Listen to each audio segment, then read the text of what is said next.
Ian, I spoke to you after the match on Saturday. I'm sure you recovered well after a most enjoyable weekend. Yeah, I mean, obviously pretty pleased with the result against Biarritz, and then watching the Glasgow Wasps game on Sunday.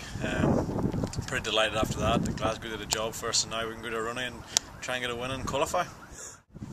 This week's training has been, I'm sure, very intense for you. How excited are the boys for this trip?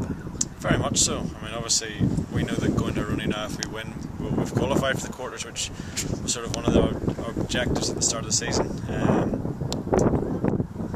I suppose it depends how Biarritz go, whether or not we can top the group. But at the minute, all we're doing is going over there and make sure we get the win first, and let's see what happens then with the bonus point after that. Well, after that kick on Saturday night, many people have actually asked you about it. There's been a couple now, but listen, that's part and parcel of it. I'd rather be answering those kind of questions than what happened, why did you miss, you know. So happy enough now. If it keeps happening, I'll be pleased. And there's no injuries to worry about as far as you're concerned. Your head injury and everything's 100%. Oh, flip, yeah, no problems for me. That was me just being a wee bit soft, I think. You don't know what the weather conditions are going to be like for the weekend? I had a brief look last night. I think it's maybe to be slightly wet, but hopefully be alright, but probably cold. But I'm sure we're used to playing in the wet and rain at home. I think the last time Ulster went over there, they got a bit of a scare, really. If it hadn't been for Robbie Dagg's intercept, we would have lost that game.